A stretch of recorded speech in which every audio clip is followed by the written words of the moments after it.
My mother-in-law almost destroyed my marriage after I gave birth. She called me a cow 3 days after I gave birth, and my husband didn't kick her out. Let me back up. I had a baby. Beautiful, healthy baby. Nightmare delivery. My body was wrecked. I hadn't slept in 10 days, and we had a disagreement about who should stay with us. My mom, his mom, or both. My husband said he couldn't hurt his mother by not having her there for her first grandchild, that she'd feel alienated. She's my only son's mom. Right. Because what I needed while recovering from childbirth was emotional management of a grown woman's feelings. Here's what you need to know about my mother-in-law. She thinks women who get C-sections took the easy way out. She calls modern women weak and selfish for not suffering enough during labor. She's bitter about everything. Her life, her marriage, her daughter's marriage. Everyone's always the villain except her. Lovely woman. Can't imagine why I didn't want her there. But she came anyway, because God forbid we hurt her feelings while I'm bleeding and unable to sit properly from episiotomy stitches. My baby couldn't latch, so I had to pump. I got a breast pump, pre-loved Spectra, perfectly fine pump. I'm sitting there trying to feed my child, and she sees me pumping. She laughed, right at my face, called me a cow. A cow! She'd never seen a breast pump before, but her first reaction to seeing her daughter-in-law trying to feed her grandchild was to call her livestock.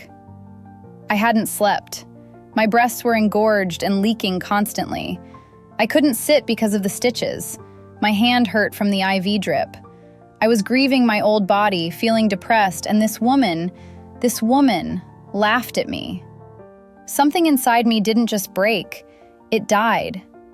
That's when I realized the people who hurt you most aren't strangers. They're the ones you let into your vulnerability without boundaries.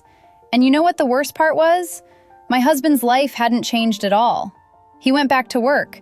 His body was fine. Meanwhile, I'm pumping every 2 hours attached to wires and bottles like an actual dairy animal, and his mother is mocking me. She also thought it was funny that breastfeeding hurt my nipples. Found that hilarious, because apparently her nipples were made of concrete. I started hating my husband. Not disliking, hating. He prioritized his mother's feelings over my physical and mental survival. In my most vulnerable moment, he chose her. And she kept going. You're not the only working woman who's given birth. Eat faster and watch the baby every second. When will your stomach go back inside? Meanwhile, she gave me nothing, gave the baby nothing, but told my husband he needed to give his sister gold because tradition.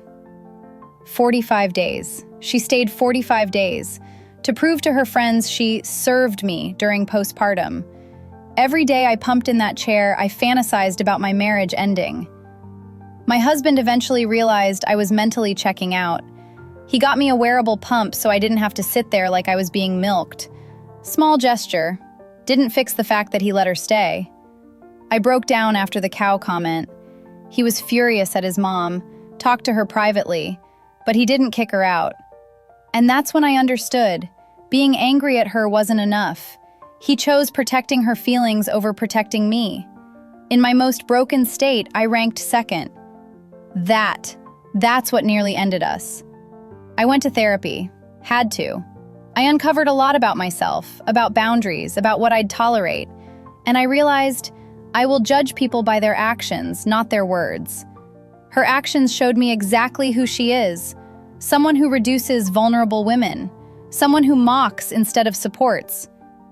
But here's what I really learned. The people who hurt you most are the ones you let into your vulnerability without boundaries. They walk right in because you opened the door expecting love, and they destroy you because you gave them access to your weakest self. Never again. My husband finally apologized, drew boundaries with his mother, realized this almost destroyed us. Better late than never, I suppose. And to any new mom out there pumping, exclusively pumping, barely surviving, don't let anyone make you feel less, especially not your mother-in-law.